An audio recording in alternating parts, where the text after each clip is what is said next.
phone buzzes. An email from OpenAI. Your teenager's ChatGPT account has been disabled. Starting this month, that's not the end of it. OpenAI sends a notification directly to you. If OpenAI catches a teen violating its terms, creating violent content, bypassing safety, accessing restricted material, the company won't just ban them. It notifies the parent or guardian immediately. Think of it like a digital hall monitor who calls home. When kids get sent to the principal's office, the school phones parents. OpenAI is doing the same thing in real time across a platform millions of teenagers use every day. This is massive. For years, tech platforms walked a tightrope between user privacy and protecting young people. OpenAI is leaning hard into parental visibility. That makes sense on the surface. Parents should know when kids break rules online, right? But here's where it gets complicated. This move raises real questions about teen autonomy, trust between parents and kids, and how AI companies police young users. It's not just a safety feature. It's reshaping the entire relationship between teenagers, their families, and the tools they use every day. And the ripple effects are just starting. Some parents will appreciate the transparency. Others will feel like big tech is now recruiting them as enforcement officers. Teens are going to have a very different relationship with ChatGPT now, knowing one misstep triggers a message home. ChatGPT exploded in popularity. With it came millions of younger users. Teenagers discovered they could ask homework questions, get creative writing ideas, learn to code. Awesome, right? Except some figured out they could jailbreak it, tricks to make the AI ignore safety guidelines and generate harmful content. OpenAI started seeing policy violations spike from younger accounts. Some teens were testing boundaries intentionally. Others genuinely didn't understand why certain requests weren't allowed. The company faced a choice: keep banning accounts silently or get transparent. They chose transparency.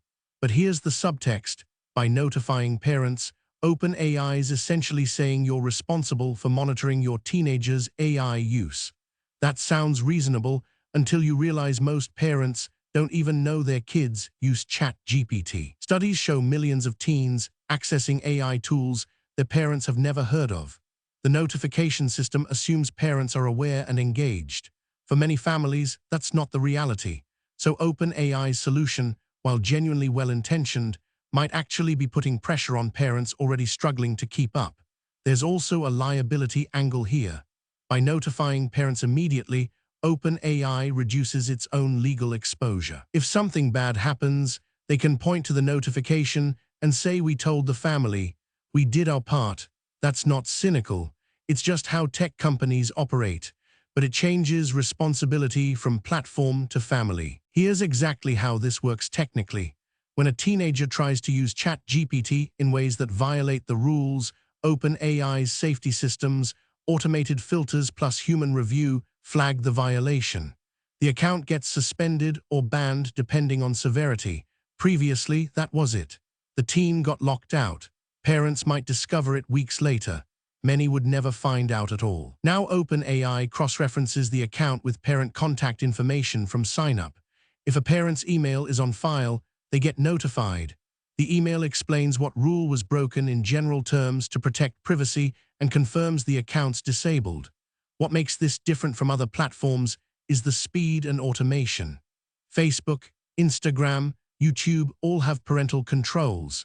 They're usually buried in settings parents never find. OpenAI is making this automatic and mandatory.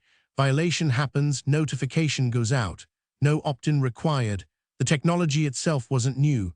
OpenAI already tracked account relationships and had email systems. This was a policy flip, not an innovation. But simplicity is what makes it powerful and controversial.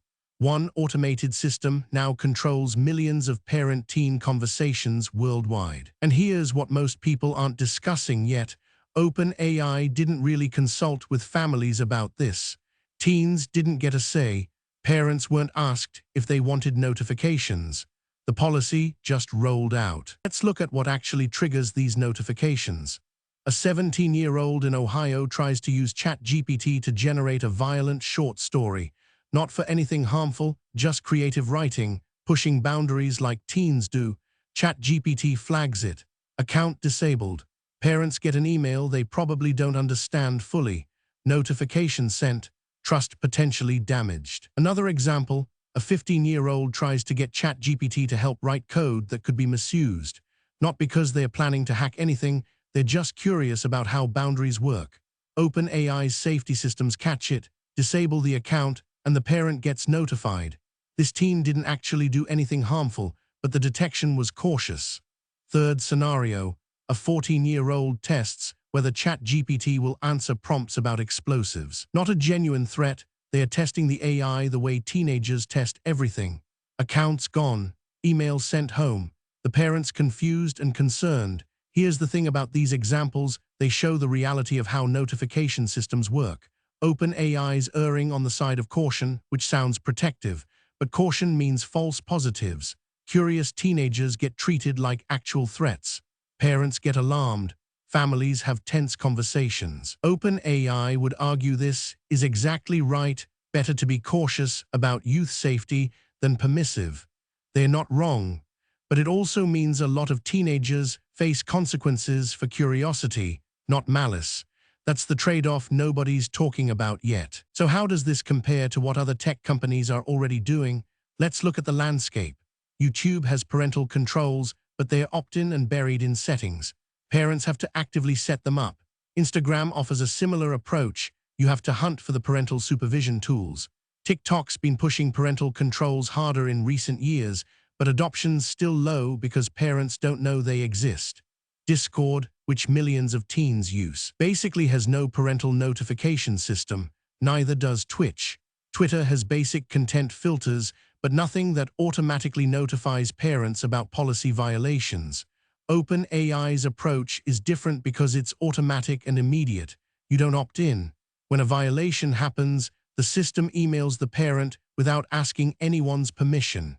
In the tech world, that's actually radical. Apple tried something similar with their communication safety features, automatic notifications if kids encounter explicit content.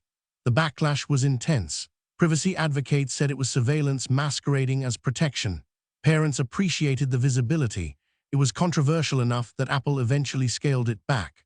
OpenAI's policy is less invasive than what Apple proposed, but it's following the same playbook.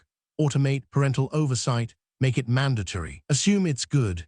The difference is that unlike Apple, OpenAI doesn't have established parent-child dynamics. This is more intrusive in some ways.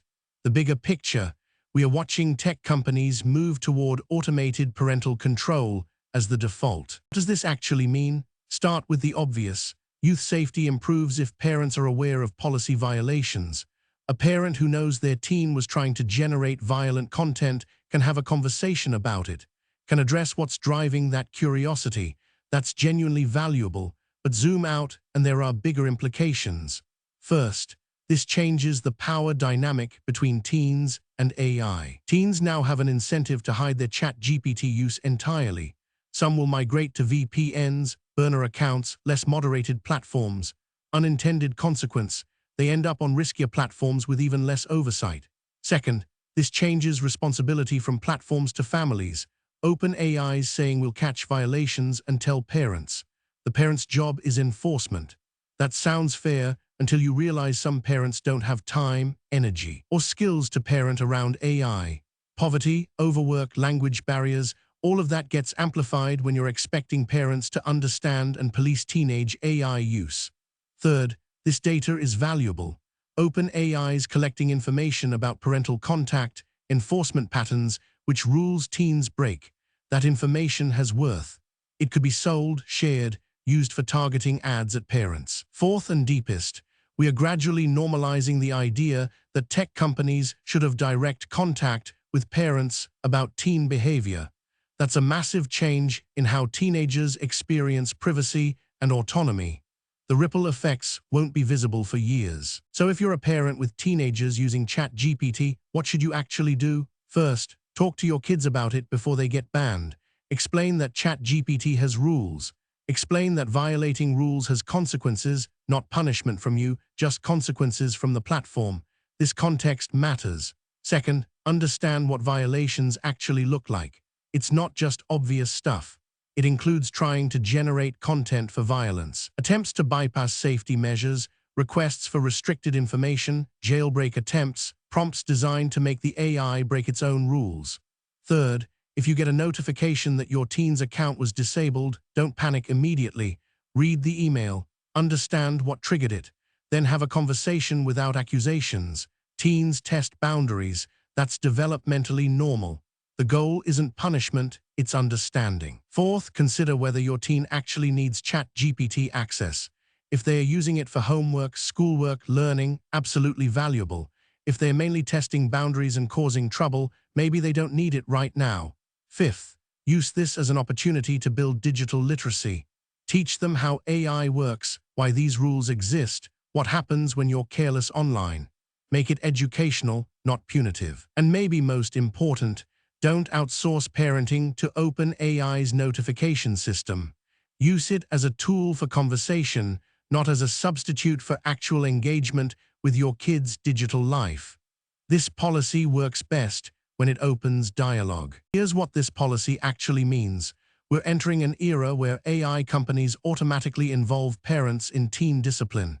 It's framed as protection. In many cases, it genuinely is protective.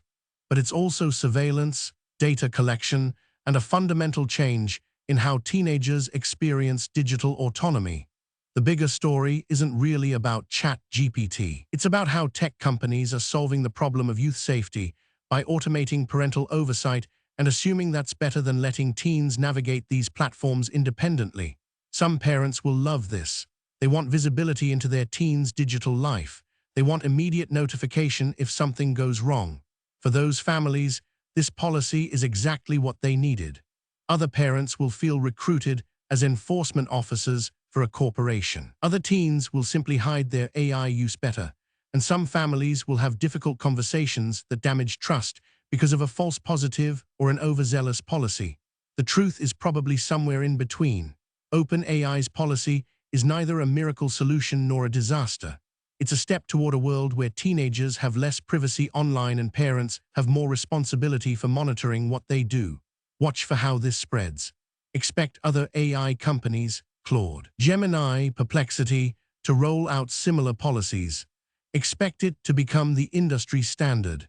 And expect ongoing conversations about whether automated parental notification is protection or surveillance dressed up as care.